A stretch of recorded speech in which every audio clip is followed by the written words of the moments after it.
Thank you all for joining the Sheboygan County Museum in celebration of National Preservation Month.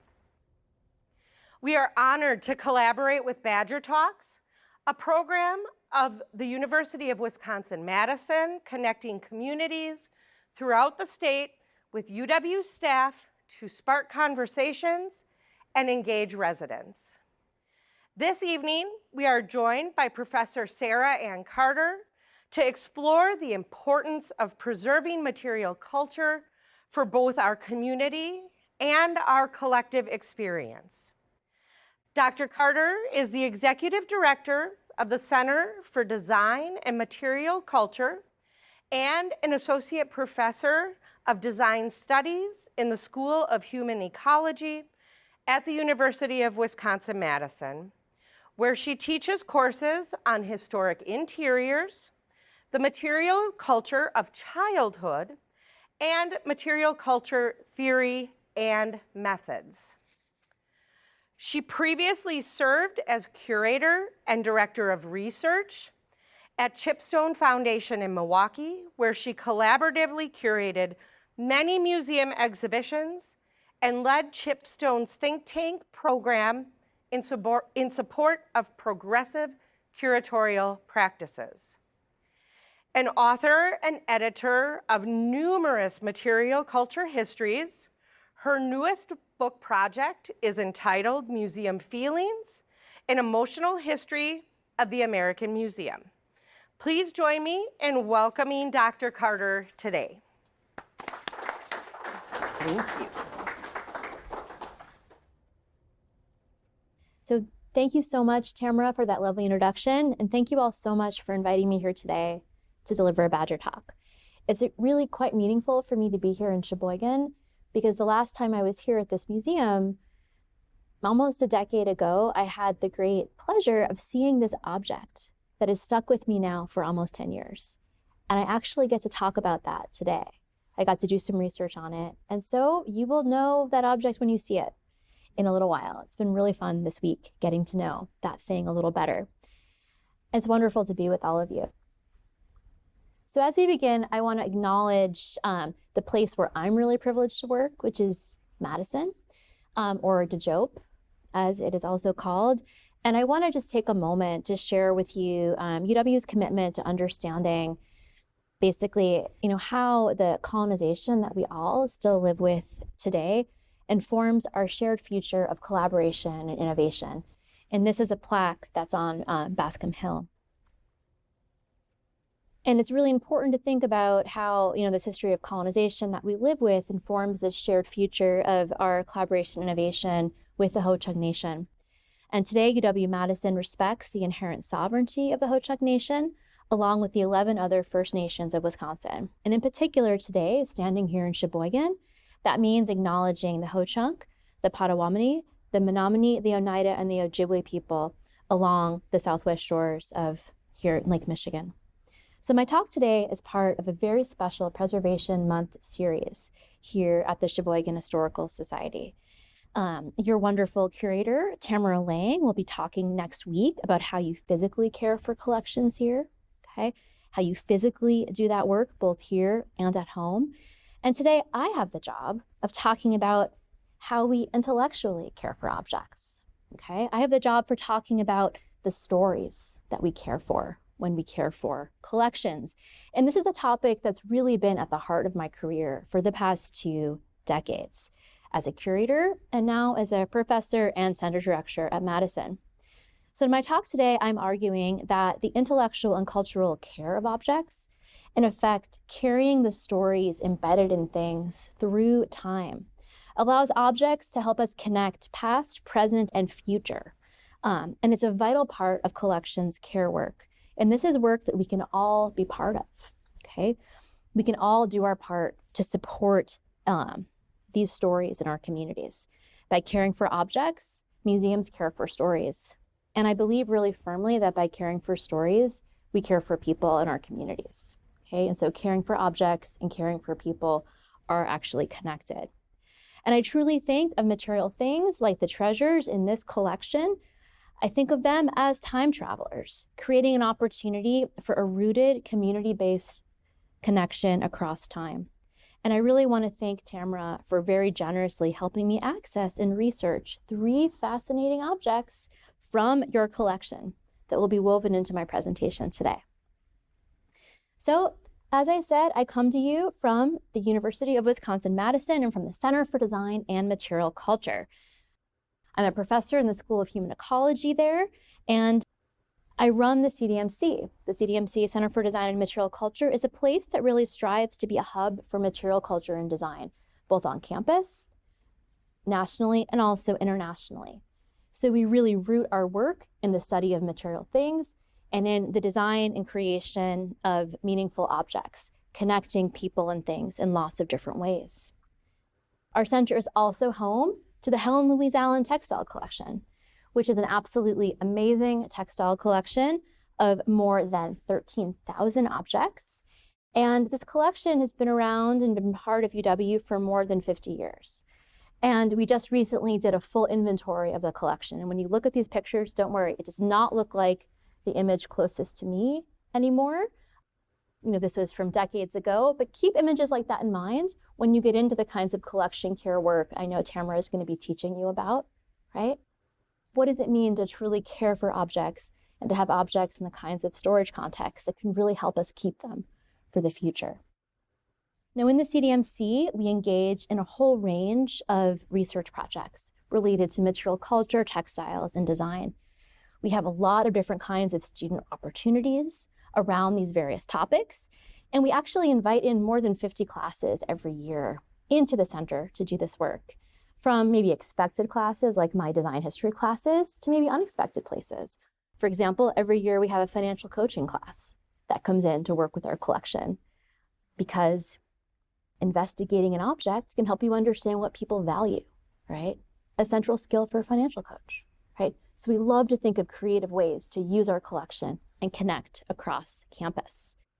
We also have 2 galleries and a really active slate of hands-on experiences, lots of making opportunities, lectures, and programs. And we think a lot about how we care for our collection, from the kinds of best practices we need to use, whether that's using acid-free paper or conducting a regular inventory or thinking about how we maintain our database, to really creating meaningful opportunities for our undergraduate and graduate students who work with us in the center. And opportunities for curricular engagement around topics like avoiding cultural appropriation, for example, helping our students really think about what are the museum questions they need to be prepared to ask and answer today and in the future, right? That's really central to the work we do. And this is work that's really vital for the future of places like the Sheboygan County Museum as well.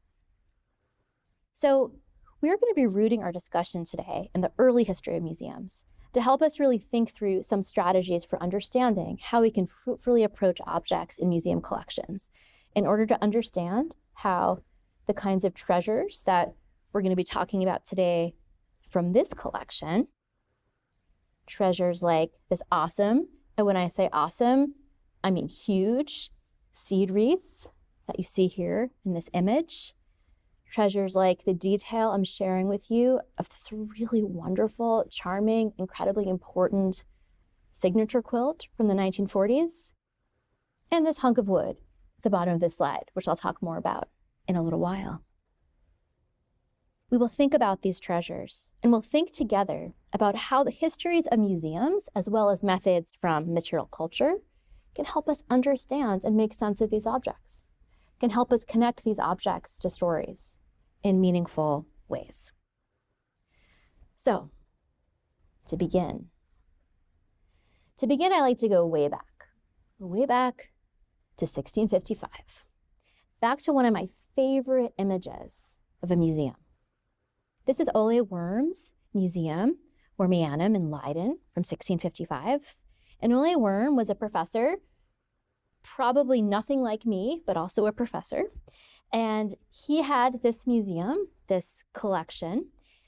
And this is the image that he published in this collection, in his catalog of this collection, that as the frontis to the book. And basically, he named this book, Worm's Museum, it's translated from the Latin, or A History of Rare Things. He divided the collection, represented here in this image, into the original kind of Aristotelian categories. So we have animals, vegetables, minerals, right? And he added a fourth category, the fourth category of artificialia, so things made by man. So in this book, he's dividing all of the different things that you see here into these categories, trying to make sense of the world, okay? And my students actually had the privilege of studying a copy of this book in special collections at Madison. We have amazing books like this that we're actually able to go and study. So we spent some time with this 1655 book earlier this semester. And when we look closely at this image together, we can see all sorts of interesting things. If you look really closely, you can make out the words on some of the boxes in the back. And my Latin is a little rusty. Maybe yours is a little better. I don't know. But if we translate some of the words on those boxes, we see things like boxes of animal parts, boxes of shells, boxes of stones, boxes of soil, all different kinds of materials that might fit into this animal, vegetable, mineral category. We see all kinds of things. There's a canoe on the ceiling. There are tortoise shells. There's an array of probably weapons or spears on the back wall. There's this funny little figure at the very back of the room.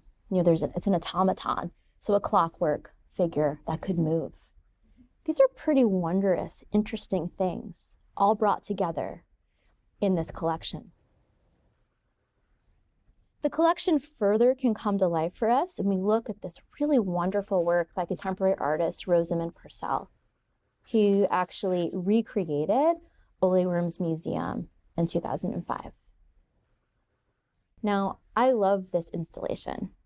I think this is just an incredibly powerful way to think about that image that I just shared with you, and helps us think about how varied and really bold his attempt to order the world was. Now, I want you to look at this image, and I want you to think to yourself, how do you go about doing that, creating an image like this? How do you go about creating an installation like this? Think about the things that are in there. There's a polar bear. There's an automaton. There are all kinds of weapons hung on the wall. There are those boxes of animal parts and shells and rocks. But just sort of imagine that you are going to create something like this. Think of all the different people you would need to talk to do this. Think of all the different collections you would need to connect with, because these kinds of objects are not housed in the same museum today. They're not housed in the same cabinet as they were in Ole Worm's time, right? Because they've been divided up into all of these different sorts of museums. Museums for shells, museums for taxidermy, museums for cultural objects like the canoe hanging from the ceiling, okay? And so we can look at this and we can understand what it might feel like to bring an image like this to life. But we can also look at this and think about the logistics, the complexity, kind of the museum culture that this might make visible for us. And just think, how many people and how many layers would you have to go to create something like this? Rosamund Purcell's installation reminds us that the world of Ole Worm's Museum has changed a lot over the years, but it still creates this sense of wonder when you look at it. It is still a space that helps us think about wonder, possibility, and connection. Now, I want you to think about all those different people you'd have to connect with as we move forward in our talk. Now, you've likely experienced your own version of a cabinet like this if you love museums and ever make it down to Milwaukee. Has anyone visited the Milwaukee Public Museum and made it to a sense of wonder? Okay, I'm seeing some nods, I'm seeing some hands. That's great. Fantastic installation at the Milwaukee Public Museum. So they have their own version of a cabinet, okay? And this installation, this sense of wonder, really leans into that history that I was just sharing with you a little bit about. Creates a feeling of awe, a feeling of wonder at just the assembled group of things that's kind of supposed to wash over you, okay? And it's supposed to have a real impact on you. This is something that would be called like a cabinet of wonder, a Wunderkammern, right? A place that you would open up and be able to narrate the world. And while we focus on the wonder feelings in a place like this, more than anything, it is an intellectual attempt to order nature, to make sense of things, right? Wonder is one result of that, but it's an attempt to try to find order in the world. And so when we think about sort of the history of museums, we think of a history that comes from a place of sorting and categorizing. We think of a history that brings things together and tries to make sense, not just of wonder, right, but of the world. And this is really important to the new book that I'm working on, that Tamara mentioned briefly. And in my new book on museum feelings, I'm thinking a lot about this focus on wonder versus a focus on understanding in museums, and thinking a lot about this idea that I'm kind of calling wonder cover, in terms of what wonder sometimes elides or hides or prevents us from seeing or understanding. But that's, a story for another day. But wonder is a very rich topic for us to think about. And wonder remains really important in the museum curator's toolkit. And wonder sometimes comes to the fore in unexpected places, in unexpected things. It can come to the fore in big things like giant squids and polar bears hanging from the ceiling. It can also come to the fore sometimes in small places. When I was the curator and director of research at the Chipstone Foundation, I found this tiny little museum in a box, and this is actually a miniature cabinet. It's not a full-size cabinet, when I was visiting the Winter Antique Show in New York that year. And I immediately knew I had to figure out how to acquire this object for Chipstone. This is so cool. It looks like this unassuming little cabinet right now. Haha, but wait. It tells a lot of stories. When you open these little drawers, what you find inside are 37 little tubes, almost like test tubes, each of which has a kind of relic object in it. Each of these objects has its own label and its own fairly dramatic and interesting story connected to it. So in effect, what this is a museum in a box, a tiny little museum that you can carry with you wherever you go. These items are not sorted into animal, vegetable, and mineral, and I can tell you, I've spent hours with this object. I have no idea how it's supposed to be sorted, apart from just really cool things that can fit inside of test tubes in a small box, right? There's no other organizing principle that I can figure out. But it is fascinating, and it is wondrous. The things in this little box open up windows onto the past, connect us from tiny pieces of history to really big stories. Okay, these are 4 of my favorite items from inside the box. You can see we have these tiny little items inside these sealed test tubes, and there's a note in each of the tubes. So allow me to read you some of these. A piece of the wreck of Commodore Perry's flagship Lawrence, which was exhibited at the Centennial. From the colors worn by Joe Goss in the ring at the Sullivan-Ryan fight. Peas served out to a prisoner in Andersonville, who presented them to HWH at a soldier's fair, and part of the battle flag of the 55th Cavalry, and this was a Massachusetts regiment of African-American soldiers. Wow, okay. Pretty fascinating group of objects. Tiny little things opening up really big questions, really big stories.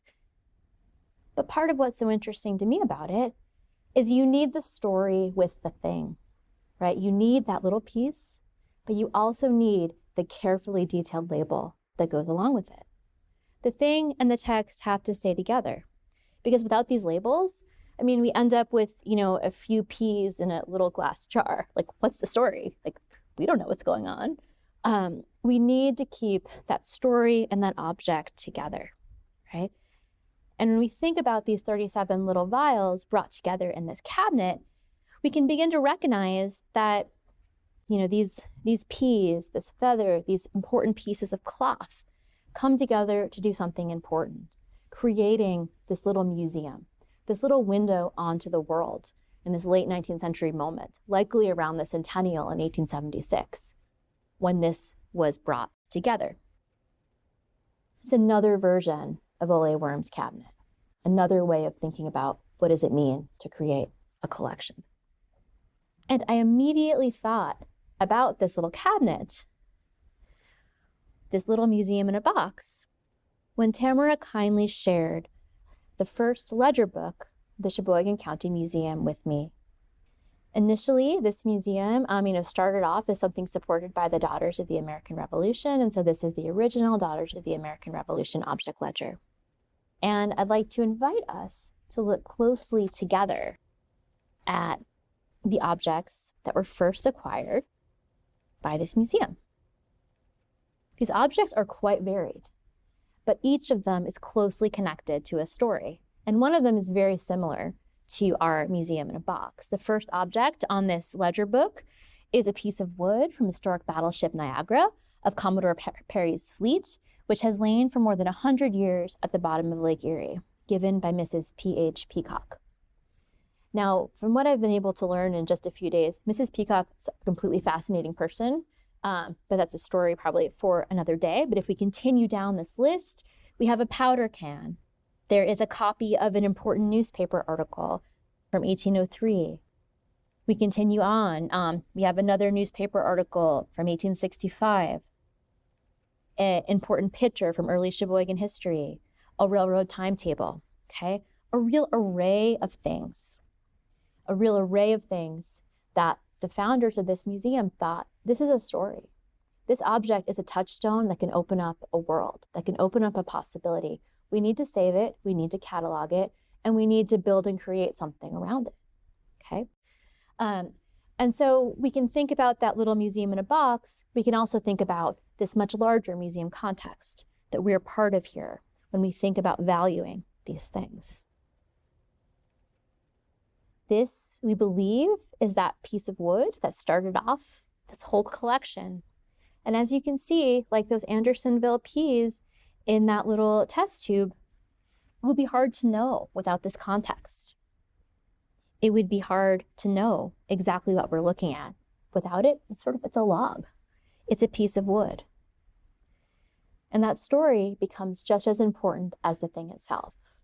And it's a really wonderful reminder that the people who started this museum, those early collections, the knowledge and the stories and the context that went along with those things, were just as important as the things themselves. And whenever I start thinking about a museum, what becomes really important to me is to really ask and think about, what is the foundation of this place where I'm visiting? What is it that makes this museum the museum that it is? Where did this collection come from? What are the categories? What are the questions that are driving this institution? And these questions of museums and categorization are really quite important and are really at the heart of the history of museums. And this has really been central to the history of my own research for a long time and central to my teaching. And more than a decade ago, these questions of museums and categorization were the foundation of a project that I was privileged to work on when I was at Harvard called Tangible Things. This project was something that I worked on along with Laurel Ulrich, Ivan Gaskell, and Sarah Schechner, three really wonderful scholars and collaborators. And what we did was we investigated how museums sort objects into categories. How do they do it? What categories do museums pick? And what does it mean to pick one category over another? What happens when you do that? And these questions about categorization are a central part of a course that I'm currently teaching at the University of Wisconsin-Madison. It's a course called Histories of Object-Based Learning, in which we study how and why materials are used in different ways in different academic contexts, right? So the questions from this project have really fed into and shaped my current teaching and research.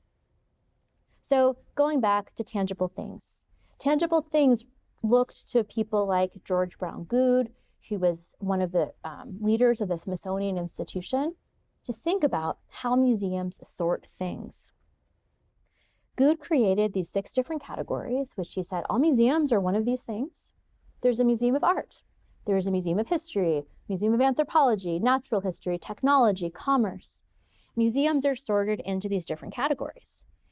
And what thinking about Goode's categorization makes so apparent is that the type of museum something is really shapes the kinds of questions we ask about the objects in that museum, right? We're going to ask different objects different kinds of questions depending on where they sit.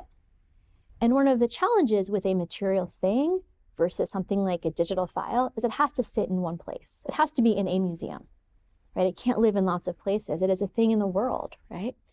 And so depending on where you put it, depending on the category that it is part of, will determine the questions that we can ask. And so just playing with this idea opened up some really cool possibilities for engaging with and thinking about objects. And I'm just going to share a couple of those today. One of my favorite objects from this project is this board game, Blondie Goes to Leisureland.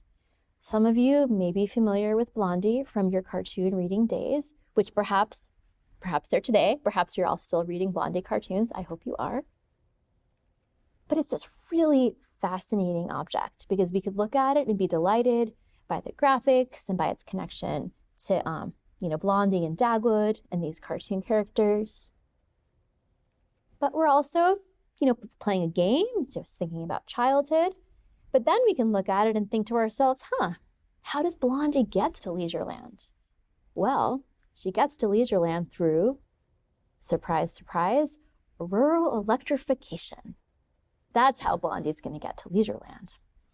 And so it looks like this, delightful, fun game, but Blondie has to play this game, and as she goes through each step, she gets to acquire a whole range of appliances. They're going to make her life easier. And if any of you know Blondie, she gets into a lot of trouble. And, new appliances could be a good thing or a bad thing, depending on the day, probably with her track record.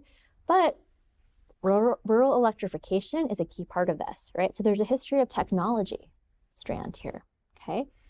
There is an aesthetic story here. We're looking at this really, quite gorgeous late 1930s, early 1940s, almost like poster that you could frame, right? From an aesthetic perspective with the colors and the shapes. We could also think about gender roles and women's history and think about, why is everything Blondie's responsibility in this context, right? And thinking about histories of women's work, right? So depending on where you put this object, it could go in lots of different directions, right? Which makes it pretty fascinating. But if it just sat on one of those shelves, sort of in George Brown Goode's imaginary museums, right? It limits what it can do.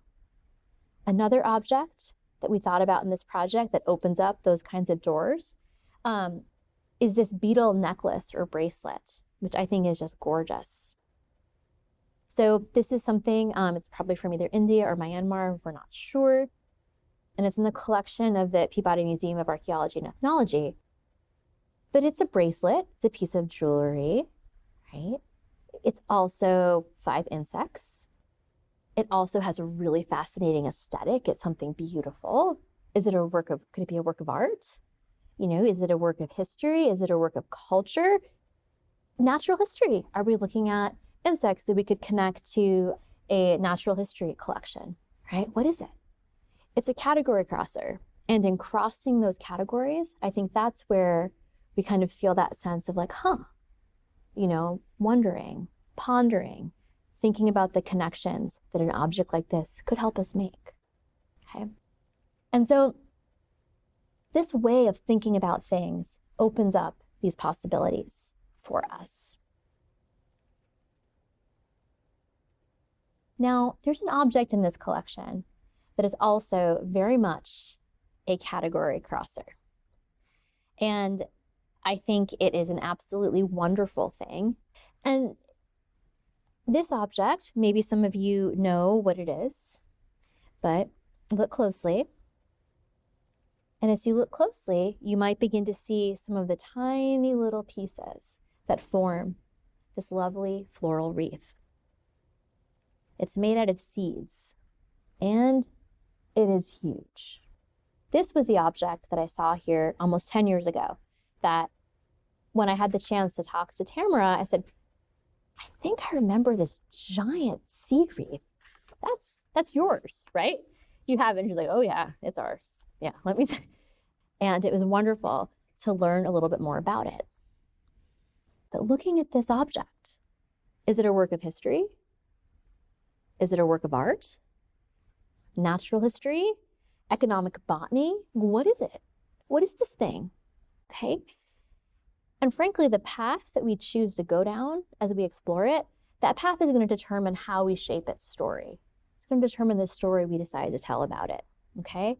And part of what is so interesting is, the museum wasn't quite sure what to do with this object initially either. So, here it is on display, kind of hidden in the background there behind this group of mannequins. It's there in the corner on the wall. It's probably upside down at this point, right? Okay, so they still weren't quite sure what to do with this object, but it's been on view for a long time. And so in 1968, the museum decided to try to figure out, well, what's going on here? I mean, how do you lose the records for a giant object? And of course, we know things are complicated, and we have objects like this that have this sort of complexity in our collection as well, right? So I say that from a place of empathy, right? It's complicated. And the museum moved and changed hands. All of these things happened over the course of the early 20th century, the 20 plus years in between it being acquired and this article being written. But it was found, they put it on view and wanted to figure it out. And so here it is in the Sheboygan Press, maker, donor, unknown, right? So not anonymous, because we know someone intentionally made this. Someone intentionally gave it. And by saying that, they're acknowledging, we want to find out who that is. We want to find out who that is. So we don't know that yet. We will know that soon. But at the time, what did they know? Well, they could look closely at the materials of this object. Acorns, popcorns, pecans, sunflowers, walnuts, rice, tapioca, sago, peach, stones, cherry pits, on and on, right? There's a lot of amazing stuff in this object. We know the context. It had to have been collected before 1953 because then it was in the collection. We know the size. So I said, this thing is massive, right? The wreath is 4 by 3 feet. The frame is 6 by 5 feet. It weighs 60 to 65 pounds, right? This is like bigger than a small child. Like, it's a big object, okay? And we know the quality of this object, right? The person who created it was meticulous. It was well planned. It took years to make. A great deal of care went into the creation of this thing. So these are things we do know, even if the donor and maker are still unknown. So what if we think of it as a natural history specimen? That could work, right? We could think about the seeds. We could think about all of the different objects, little tiny seeds that go in to make this gorgeous wreath. And the people here at the museum who were caring for it and wondering about it and trying to figure it out, listed out, they looked carefully and found all of these little seeds as part of it, right? As part of their care for this object. And so we think about it, could it be a collection of seeds? Could scientists study this object and understand something about seeds trapped in time from the 1890s? Could we learn something from this about seeds before crops might be genetically modified? Could we learn something about this about foodways in the late 19th century? What are people eating here in Sheboygan at this moment, right? We could learn something about agricultural history from this object, right? We could take it in all of those directions. We could put it in a long line of works that could lead to something like, the seed art that we see at a place like the Minnesota State Fair. And my husband, who's from Wisconsin, originally told me to apologize for having anything about Minnesota in my presentation. So sorry. But I thought it was a cool image. It's part of this long history from, 19th century seed art all the way 19th century seed wreaths to, 21st century seed art. We could put it in that sort of trajectory. We could think about it in the context of, the National Agricultural Library. Would they like to know what seeds are there available to us to think about in the 1890s, right? We could think about all those things just from the economic botany, natural history, kind of seed perspective of this object. But of course, when you're looking at it and it's gorgeous, we have to ask questions about aesthetics, right? We have to ask questions about what it looks like. And these are some hair wreaths. This is one hair wreath with 2 details from the Helen Louise Allen textile collection that is part of my research center. And there are a lot of formal similarities that we could draw. We're looking at 2 different kinds of objects, one made of hair, one made of seeds, emulating a floral wreath. What can you do with these different kinds of natural materials? And from an aesthetic perspective, there are a lot of similarities. This hair wreath does not weigh 65 pounds because that is a scary concept. As a person responsible for a collection, it's much smaller, but aesthetically, there's similarities. Even closer similarities to an object like this one, also from the collection. So we can see maybe some of the inspiration. Thankfully, the niece of the woman who created it managed to solve the mystery of this object, which I just think is the coolest thing. So she was able to connect with the museum, and we learn from this newspaper clipping that Miss Gottschalk had recalled admiring the wreath as a child and said her aunt made it to occupy her leisure time. So how wonderful. And as we learn more about this story, it seems like she actually passed away shortly after she shared this information. So it was one of those just-in-time connections, right? To be able to share this story with the museum. And so that brings us to this context now of history and memory, right? So we've thought about this as a work of natural history, botany, economic botany, all those connections. We've thought about aesthetics, but now we can think about history and memory in relation to this object. And here is a longer, really quite wonderful little narrative from the object file. So Miss Gottschalk, in 1968, she was 70 years old, used to admire the wreath as a child, having her aunt identify all the seeds, nuts, etc. in the wreath, but always admonished not to touch it. The wreaths made by Mrs. Dreyer in her early marriage, probably in 1890. She did it for recreation, as some women would knit or crochet. It was always displayed in the Dreyer home on an easel and weighs about 65 pounds.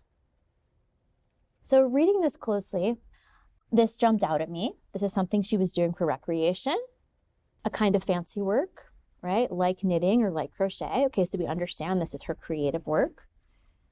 But I also loved this, having her aunt identify all the seeds and nuts. So that brings us right back to this botany context. That brings us right back to a natural history story. Yes, it's beautiful, but what are all the pieces? What are the natural history botany stories here that she was inviting her niece into? And of course, to not touch it, because if you could imagine a small child near a 65-pound wreath on an easel, it's slightly terrifying, right? It just seems like quite dangerous. So she didn't touch it, but she was learning all of the pieces, okay? And because her niece made that connection, we know who the maker is. And because we know that, we can learn a little bit more about her and go back to her obituary when she passed in 1942. So, Mrs. Mary Dreyer was well known for her beautiful handwork on church altars and on priest vestments. She was most interested in her garden and was active as a mission worker in the Holy Name Church. And so looking for images of, say, Holy Name Church from this period, you can kind of see the sense of scale that maybe she was thinking about in her giant wreath. Perhaps there might be some aesthetic connections. Perhaps future research could see, do any of those vestments survive? Are there any connections that could be made to her other work? Really exciting. But what really got me was this line. She was most interested in her garden. And so we're right back to that natural history story. But in this case, she's making flowers, yes, from seeds, but from seeds put together. She's growing flowers that can still last to this day, right?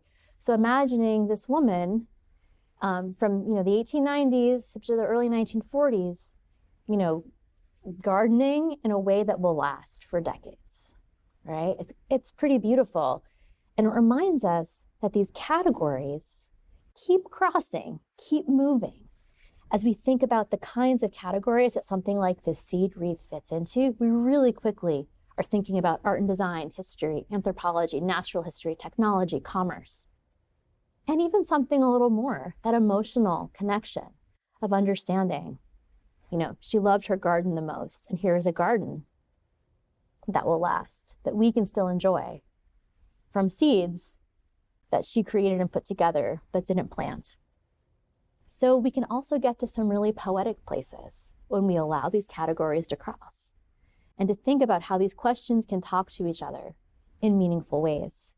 And thinking about it in this way makes this object just even more meaningful. For me, I think it's just such a fantastic thing.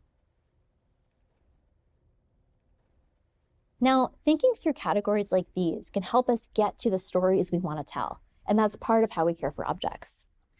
But so can asking different kinds of questions, right? And there are various lines of material cultural questioning that can help us get to new stories about objects. I want to very briefly share some of those questions that we thought through in the Questioning Things exhibit, which was a project we did at the CDMC a couple of years ago.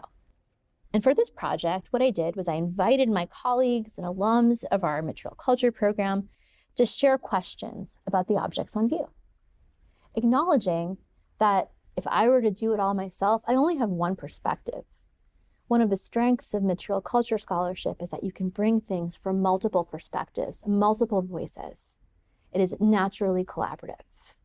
And when you have multiple perspectives, the work becomes much stronger.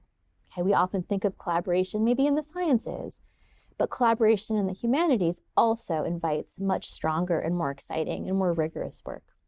And so inviting my colleagues to do this allowed us to put together an exhibition that was beautiful, but also an exhibition that was really question-driven. And so to do this, we actually created a handbook for questioning things that is free and accessible on our website that you can download and see like what those questions are. What kinds of questions might you bring to an object? How might you begin to approach a material thing? So some of the things that we thought about are things like this phonograph shown here. And we asked, a history of science professor and a curator, actually two curators, a couple, like, how do you think about this thing, right? And together we started thinking about how do objects' meaning change over time? Or are there hidden themes in this object? Like what questions might we begin to bring out as we examine this early 20th century phonograph?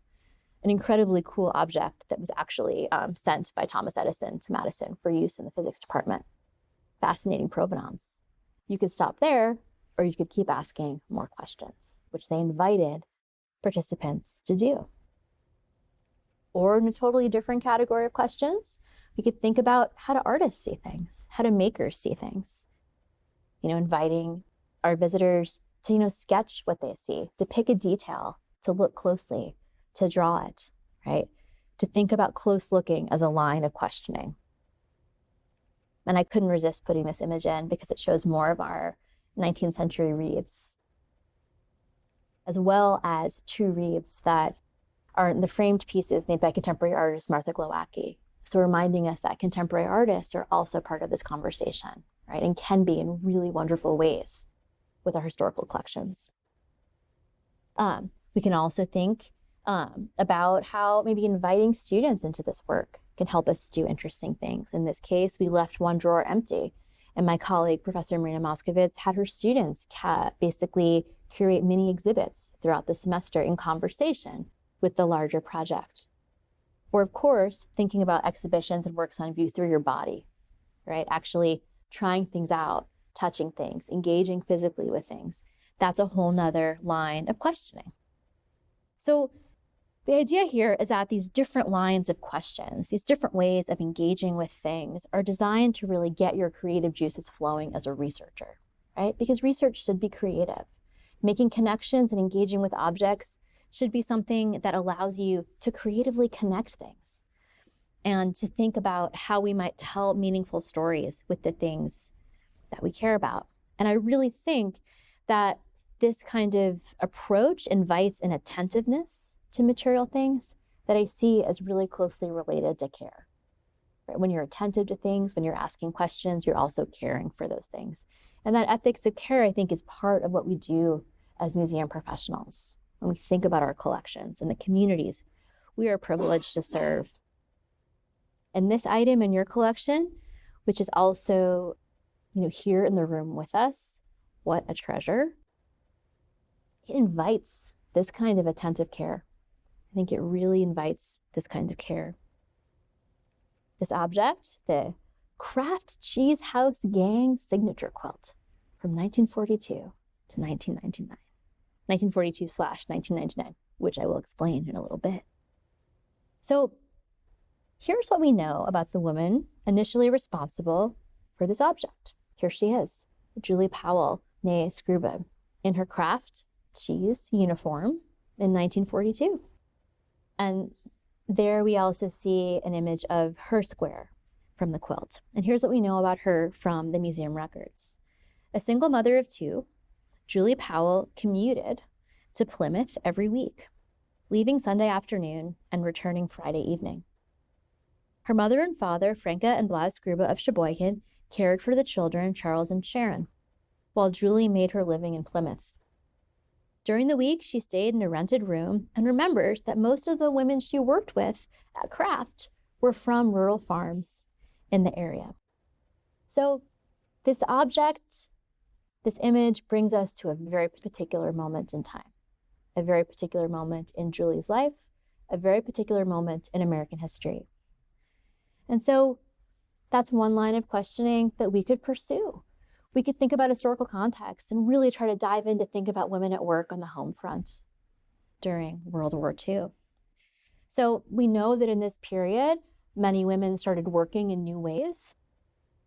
And we don't know Julie's exact circumstances, if she had worked before or kind of exactly what prompted her to start working at this period, but we assume it has something to do with the need for more labor in this historical moment in the 1940s as men are away at war.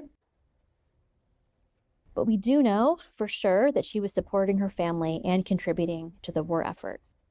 And this is a somewhat familiar story in some ways, right? I mean, we all know images of Rosie the Riveter from this period, but those images, those stories do not always include women like Julie who might be working in a cheese factory, right? They're not always part of that story. And I'm showing you here, this is a small help wanted ad from the Sheboygan Press that I found, men and women wanted at Kraft Cheese Company, Plymouth.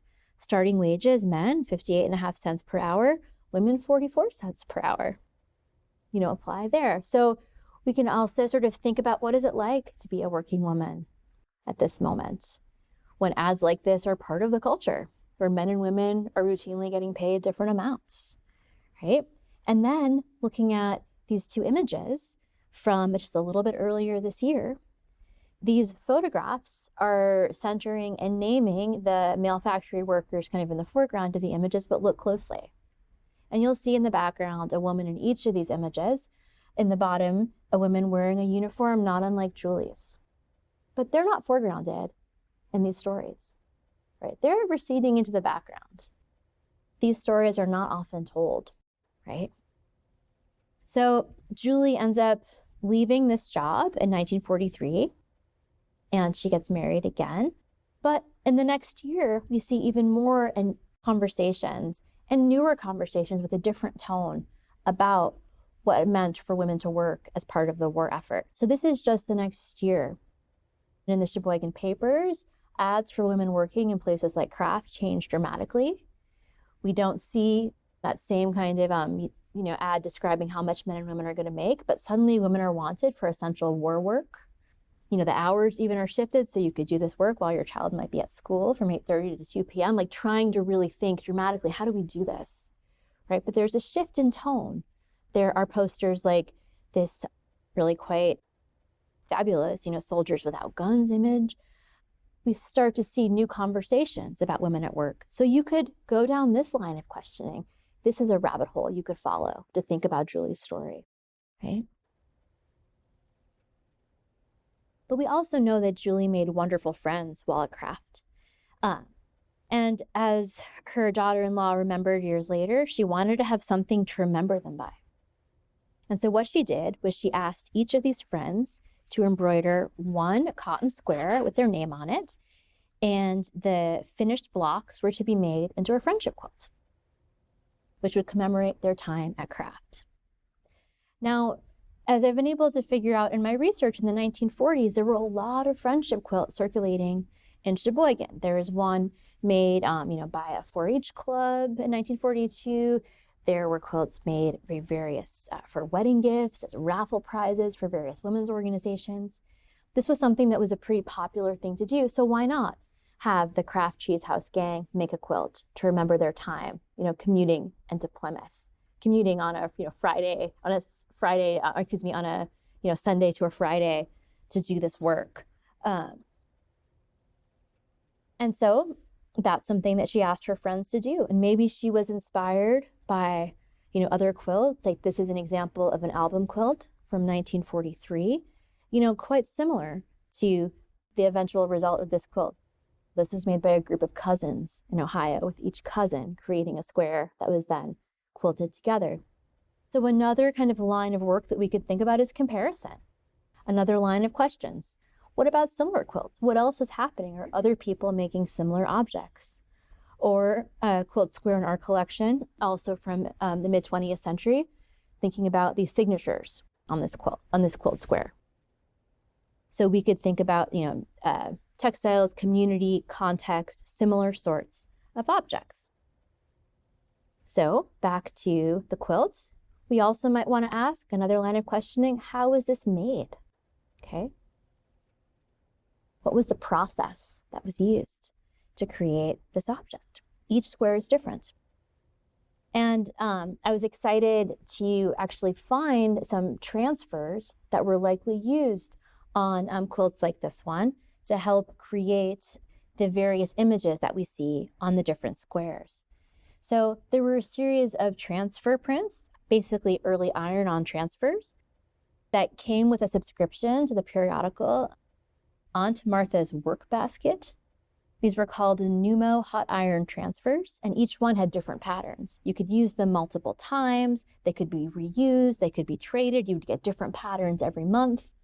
And so you could kind of begin to see how, with a quilt like this, different women could use different transfers and they could create their own unique image. And I love these because when we look at some of these quilt blocks, which I think are absolutely charming, what we see are women thinking about a particular, that's a particular style maybe of that moment, but they're working it out in their own way. They are telling their own unique story about this time. We have their nicknames, there's Shorty, there's Squirt, there's Johnny, right? We have, Elma down here reminding her friend, hiya babe, in this bottom square. And then there are women like Evangeline here on the other square, just, V for victory and the year, right? So each woman shows a unique way of telling this story, right? There might be these mass-produced patterns that you could draw on, but you're still telling your own story and you're doing it in your own way. And that's a beautiful way collections like this can help us connect the individual, the local, the specific to the national and the bigger stories, right? It's a really, really wonderful way to see that in action with this object. Another wonderful way to see that in action is to think about the women who created this quilt. And it's just so remarkable that this object is connected to these photographs still. And that's just such a wonderful, wonderful reason why it's here. I mean, the museum is here to care for these connections, right? It's a beautiful thing.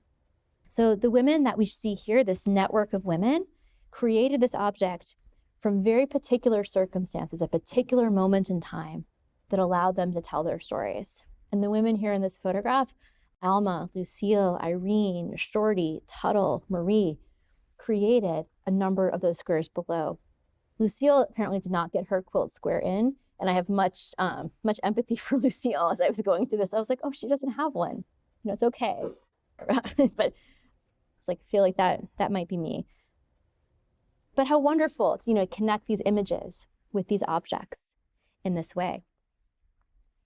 So we know from the object file that Julie collected the squares from her friends, then she left Kraft in 1943, she was married again, she had 2 more children. The squares were not made into a quilt, right? And I know many of us might have unfinished objects laying around our homes. I have many people in my life who are crafters who refer to these things as UFOs, right? The unfinished objects that kind of float around your home.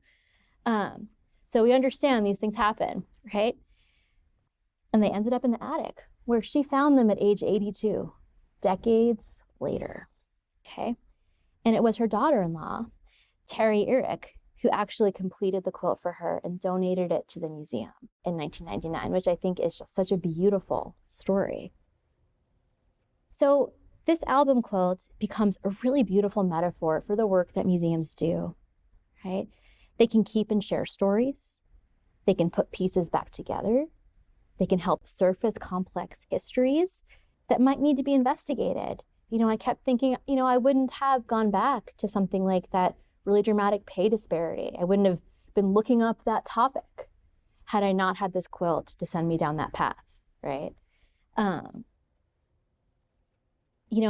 quilt, an object can do that.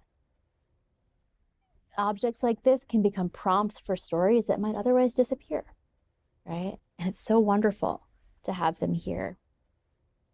As her daughter-in-law, Terry, noted when she donated the quilt, bringing the squares together also brought these old friends together again and allowed their fleeting connection to travel through time, creating a representation of a long ago world that becomes real and present today through this object.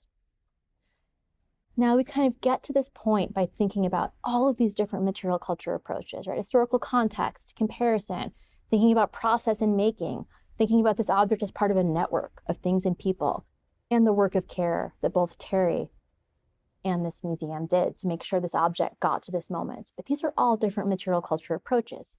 These are all various lines of questioning that we can engage in together. And so this kind of textured, object-based care is the work of museums like the Sheboygan County Museum, and it's work that we can all be part of. This work roots us in a place, in a community, and the stories that we find may be similar to, or maybe echo, or might be really different from, in some cases, bigger national stories. But they can offer us a local, rooted, personal meaning that reminds us of why museums matter, right? These places help us time travel. They help us understand the big stories that can be rooted in focused and well cared for things, because caring for things is truly, truly one of the ways in which we can care for community. So, thank you.